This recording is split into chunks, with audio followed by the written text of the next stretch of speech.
Hey, it's the Chief Bonding with Board Games and RPGs. We're back with Death in Space. We're back with Yai the AI.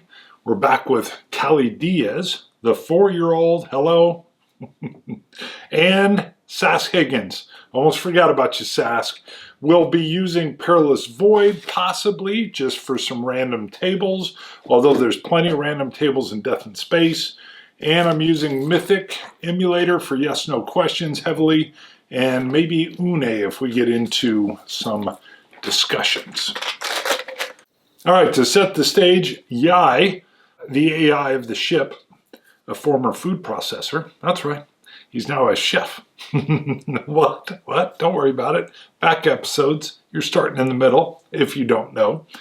But we just attempted a blow and go at the Rot Hub, which is the space station that's got fouled air, but great for finding magic mushrooms. That was the mission. We tried to sneak in, cut through the hole, didn't work. We ended up having to pay double. Boo, double. Not good, but that's all right. We paid in a barter of not one big bag of wine, but 2. A little pricey. Now, I hadn't been with this game system, it turned out, in about 2 years. So I went and refreshed myself. I also looked at Callie Diaz's sheet. I think I may have said her tech was high, but it's not. You're seeing a copy of her sheet now that I'm going to quote off of here.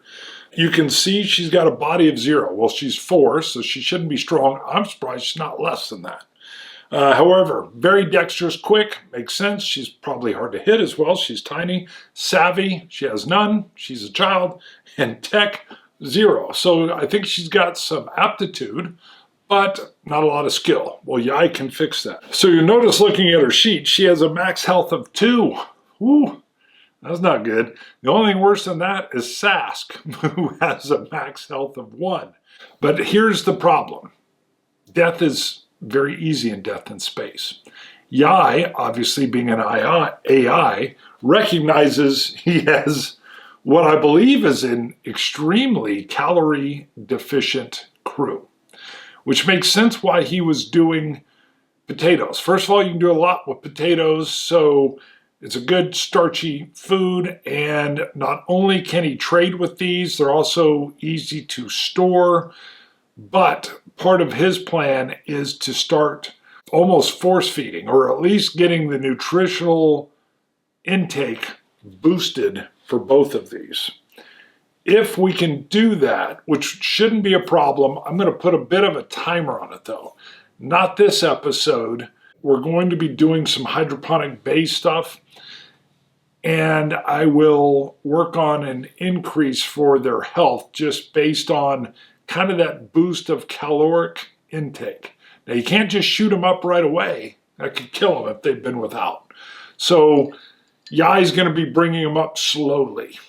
However, Sask has a nice little suit with some armor and some protection. Callie doesn't fit in anything. She's 4.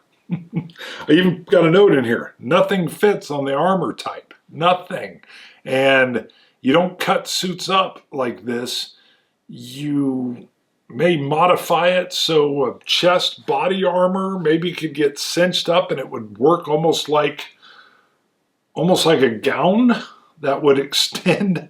So some of you know I'm on the police department, and my vest, I remember my granddaughter wanted to try on my vest. Now it's an external vest, but I put it on over and it almost hit the floor. So I'm thinking something like that will work for Callie Diaz. It definitely wouldn't make Callie very quick on her feet, but it would give her some armor. But it would need to be fitted up, and my goodness, that would look funny. Because when my granddaughter was kind of moving around, she couldn't have run, I can tell you that. But we'll cross that when we get there. So let's ask a few questions.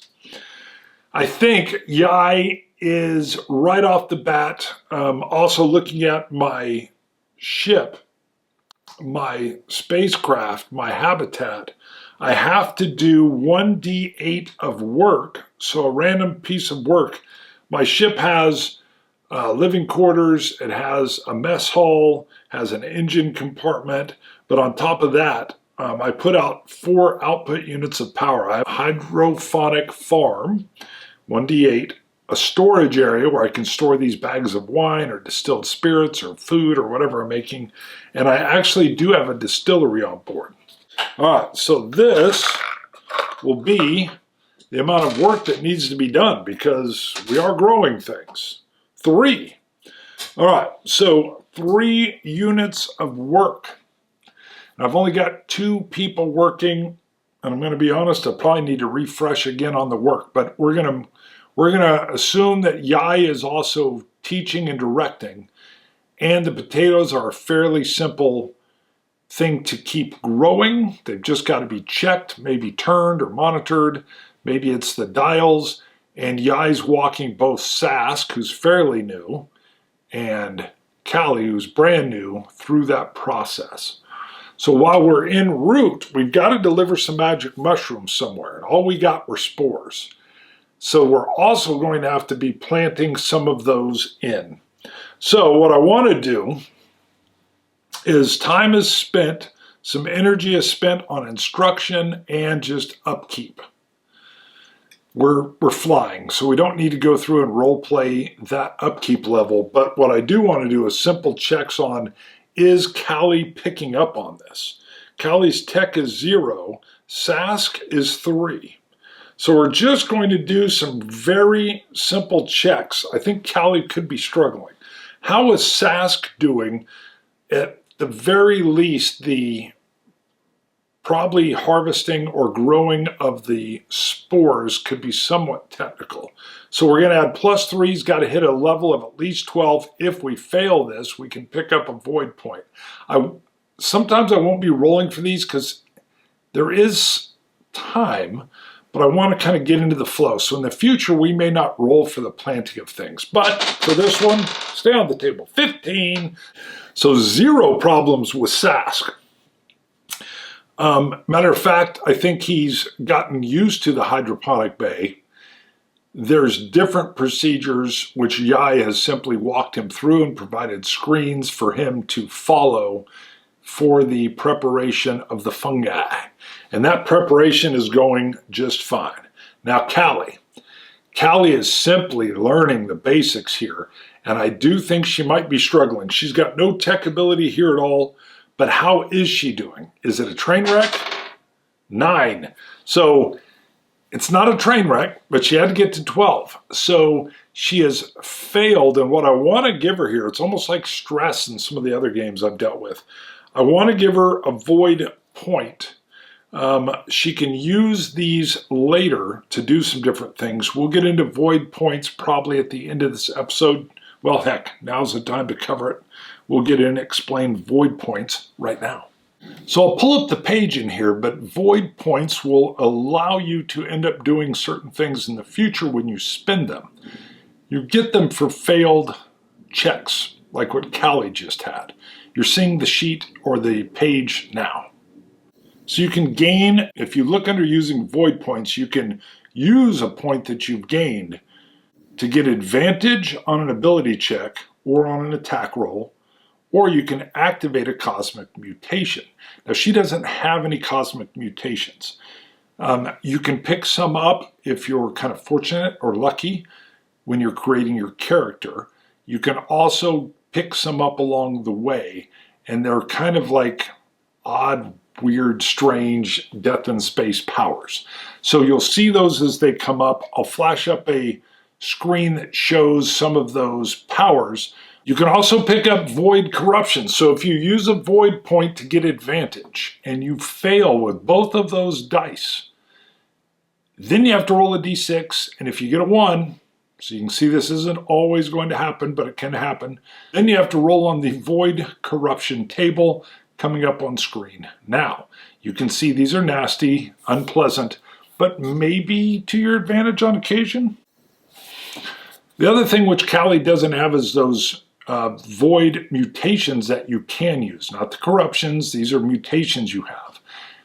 Ideally, you want some folks that have these abilities because some of it is almost feels like it's like force power like. You can even spend more than 1 point with the GM kind of explaining what's going on to up the power, up the range, or the distance. So void points are a currency that you're going to want to dabble in. Now, normally, again, if you can just do something like in the future, she learns and takes some of these stresses from learning from Yai, she's not going to have to roll on growing potatoes.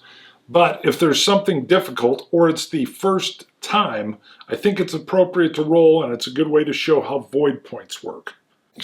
Now, using Mythic, we're simply traveling through space. And space is so wide open that I'm sure there's other ships traveling around. We're going to use the Mythic Chaos system to kind of handle this. Mythic, you can have a chaos of 5 as kind of standard, and if you're doing really well, the number goes down. If you're doing poorly, it can go all the way up to 9.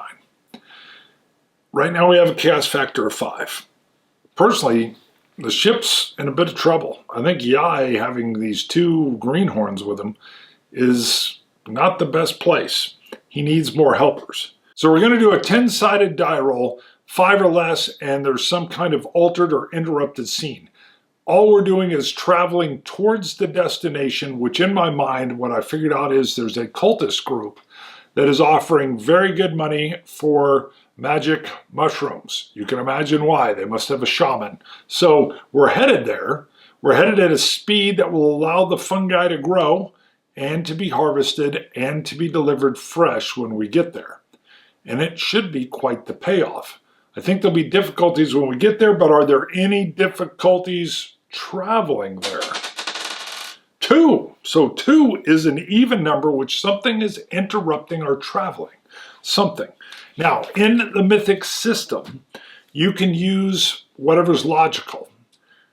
I don't think there's anything right now. We've made the deal with Brumar at the Rot. Had we escaped or been fleeing, I could see a pursuit vessel, but that isn't the case. So we're going to just go randomly for an action subject, and what is the problem? So we're going to figure out what is the action. We can roll 3 times for 2 sets of numbers here.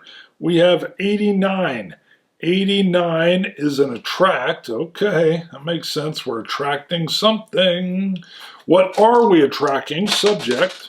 We are 70, attracting extravagance. Oh, extravagance. Okay. Gonna have to figure out what that is. That could be right off the bat.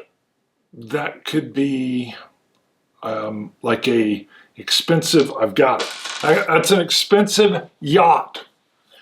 There is a wealthy benefactor that Yai has dealt with in the past. And he seeks out. Matter of fact, he's probably been on the list, on Yai's computer list for a while. And he can't wait. He's not used to waiting. He doesn't want to wait. However, again, we are in the void. So you can't be angry at somebody if they don't deliver.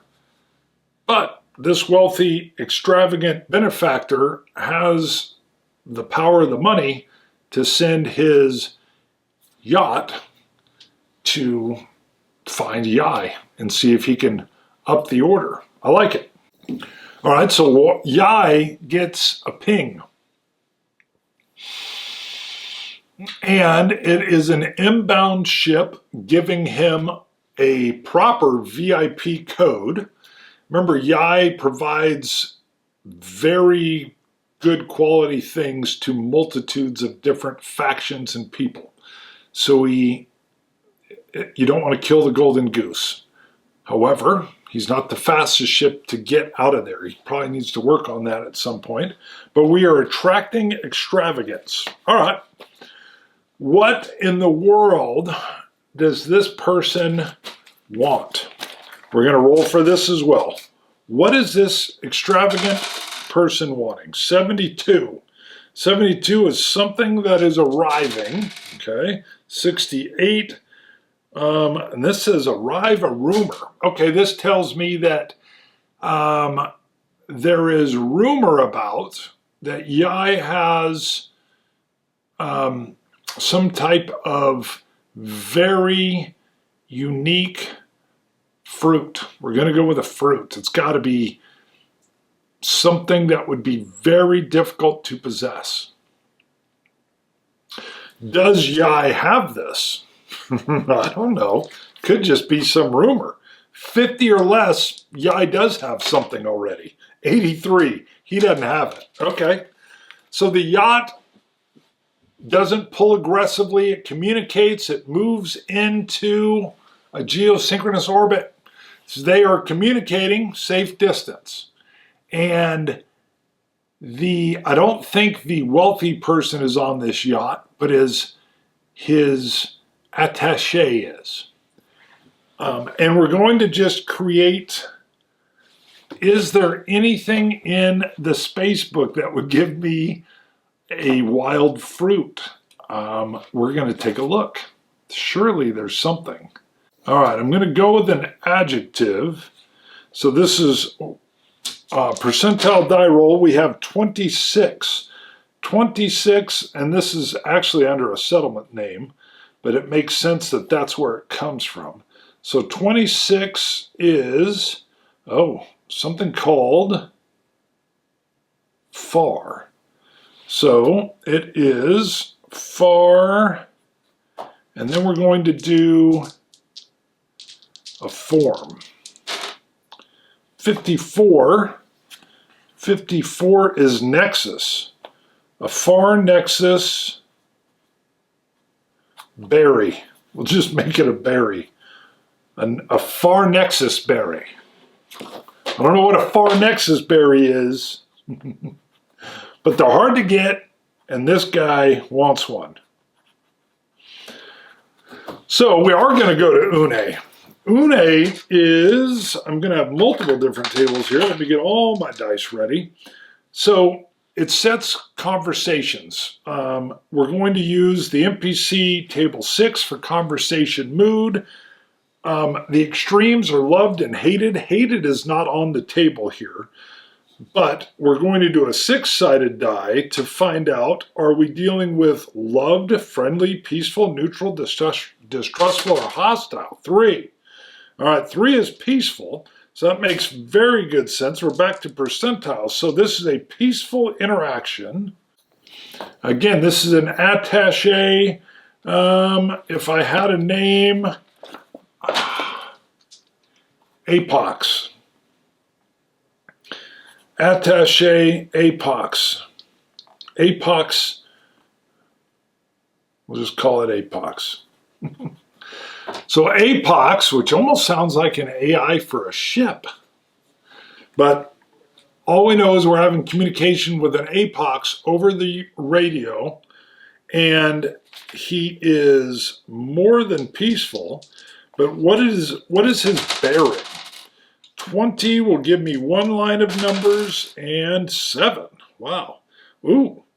So a 20 cross lines with a 7 gives me, there's a bargaining, a scheming kind of bargaining going on. So right off the bat, bargaining. Apox makes connection with Yai and says, my benefactor has heard rumors that you've gotten a hold of berries. He desperately wants to buy what you have. So Yai says, oh, I wish, Apox, I had far nexus berries. It would be worth a fortune. Where, pray tell, did you hear this rumor? Because even I have extreme difficulty getting these. These cannot be grown. They have to be harvested, okay? Must be harvested. So I can't grow them in my bay. And I think that's real easy. Apox says, we will pay top dollar. You know this, Yai. We will pay top dollar. Yai says, trust me, not only do I want top dollar, I would sell them to your benefactor for top dollar if I had them. It would be a done deal. What does this, so we know what the focus is. He's there to bargain and get them. Getting turned away. I don't even need to roll on this. He says, I believe you, Yai, but my benefactor may not. He may believe that someone else has bargained better for them. I'm willing to make a deal with you, understanding you don't have them. If you can get them, he will pay double the value, double what the current market value is. And there's a couple keystrokes you can hear, and ting, an unbelievably high figure pops up on Yai's monitor or into his circuits, however that would work. A completely dominating number. Yai says, I would part with Far Nexus berries instantly, and you know this, for that price. I do not have them. But for that price, I will go looking for them and see if I can harvest them myself. And I think APOC says, you have harvesters, knowing that that's probably tricky in and of itself. And Yai was like, indeed, I do. Sounds like a Sask and Callie job. So what we have is a crazy payout for Far Nexus berries. I'm going to put crazy payout. Now, Apox does let him know, though, that part of this has to do with the rumor that he has them, that they're out there. So that price may not linger for long, says Apox. That price may not linger for long. You know my benefactor is fickle, and something else will soon catch his eye. Scene. All right, so that is interesting. I would imagine, I'm going to just make some rules up. Harvesting these has to be dangerous. And I would imagine they grow in like a particular planetary zone. Let's keep it down to a hub. Boy, these got to be rare, though. So I can't see them being on a hub. They've got to be on a planetary system. Harvesting Far Nexus berries, harvesting dangerous in a planet system. That's all we know now. We are not in a warship. We just blew a stealth mission. But man, this is one heck of a payout. All right, we will leave it at that because traveling to another system is something we'll have to do in a future episode. We're going to continue on our way. We were interrupted. We've got a future job sitting in front of us, but we're going to complete the first job. We've had our encounter. We're approaching the planetary system. I believe at least a week or two have gone by. Hydroponics have been feeding and the temperature control has been very good. I want to do a percentile die roll. How well did these fungi grow? I mean, everything's got, we know the nutrients, or Yai knows the nutrients. Generally, though, you probably got to play with humidity and what type of growing situation is best for these magic fungi. So I just want to know how good has been the crop. Not to mention you're training new people. 19. So subpar. Callie struggled here, I think. Sask was learning as well. We know they succeeded, but not probably as well as they could have. But they're new. So does this mean yield or quality? Good question. 50 or less, let's just do binary. It's suffering either even is in quality, odd is in quantity. 10. So we have the quantity, but it's just not that potent. So I'm going to put down here mushroom, decent quantity, but the magic power of them, we'll leave it at magic power, is a little bit weaker than Yai would prefer. Now here's the deal. When Yai gets to his customer, Yai does not trick people. He'll try to steal probably, as we've seen, or at least pay less. But I don't think you would deliver product, whether it's wine or magic mushrooms, in this fake sci-fi, whole different universe, let me clarify. But I don't think you would deliver those, especially as someone who's dealing with reputation. Reputation is huge. They even have a section, it's called hollows. And your reputation is really what you trade in. And Yai would know this. So when we get there, we arrive, he reaches out to his contact. I think he sends some photos of what look like beautiful mushrooms. He forwards them out. We'll go back to our Une for the conversation.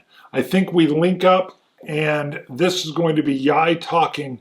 Yai lets him know that he has the desired quantity that's been talked about. I think he even made a little bit more. We'll talk about that a little bit. But his testing has we're going to keep calling it the magic level.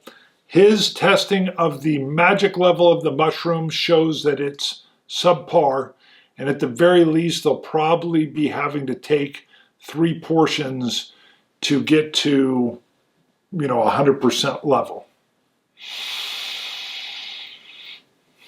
I think that's appreciated. Like I said, when you're dealing with someone and they don't pull a fast one, and I can't imagine, so this is a cultist sect. This is a shaman that he's dealing with. I can tell from the sound of this conversation, this isn't the first time a delivery's been made. So the bearing is going to be good. I want to know, what is the focus? I don't care. The mood's going to be professional. The bearing is even going to be like some kind of friendly bearing with the sharing of that information. But what's the focus of this shaman, this cultish shaman? 38. 38 is, it says campaign. So he's thinking long-term, future steps. I think the shaman, who I do want a name for. We got to have a name for the shaman. I'm going to keep going back. I'm sure there's names in here. But I can get to these names, at least I thought I could, easier. Where are they? NPC creation. Where are my surnames? All right, my shaman's name, and we're even going to go with a sect. Maybe even, I feel like they're on some kind of asteroid. This is an asteroid religious sect. And the shaman's name, we're going to go with, let's see, part 1. 80 even. Val, or Val, V-A-L. And the second part, 30 even. Valday. Valday, Shaman Valday. And then I do want a last name. I feel like he would. Valday, 69, par. Valday, par what? Par what? 52. Parma. All right, that's working pretty good. Shaman Valday Parma. I love it. And what is the name of their district? So I want them to be, they're the sect of, a cultist sect of 54. 54 moon. Okay, so they're some kind of moon religious sect. And they are called an adjective of 37. The adjective is high. High what? 1. Wow. High apex. All right, so this is the high apex moon sect. Okay, so this is a cultish sect that wants magic mushrooms for their religious practices. We've just delivered, and what would we get in return? Because it's not only yes, and I've got to figure out this hollows more, like we're dealing in positives and negatives, but I also need goods. They're on an asteroid. Anything, so asteroids can be all kinds of wonderful heavy metals that could be used. So, all right, we're asking Grok 4. The best thing to mine from asteroids depends on the goal, profit, utility, rare metals, platinum. We're going, ooh, water is another top target, especially from carbonaceous chondrites or C-type asteroids. It's abundant, relatively, okay, well that's what we're doing. I think we're getting water. Hydroponics, well that makes a lot of sense. So we are being paid in water from the C-type asteroid. It makes a lot of sense. I'll have to research further on that. But the hydroponic bays are going to deal with a lot of the water needs, along with different proteins and things of that nature. So I think the trading of a large quantity of water for these mushrooms would be a fair deal. And I'm sure you can trade water at other locations. I'm sure there's water recycling going on everywhere. But if you have a quantity of fresh water you can bring in, that's just got to be gold in and of itself. So trading in water would be perfect. I don't know what quantity I would get, but whatever my water would tap out at, I'm sure I would take. Scene. All right, so on this one, we've done some improvements. We're not going to improve her yet on her tech skill. I want to do that through picking up some XP. All right, I will figure out XP off camera. We'll highlight it at the start of the next show, just to show what we've picked up, what we've learned. But all good. We've gotten the mushrooms, traded them off after growing them with a little roughness on the skill set. Received a ton of water in return. And if we can find far Nexus berries, we'll make a bundle. More on that later. See ya, Chief. Death in Space.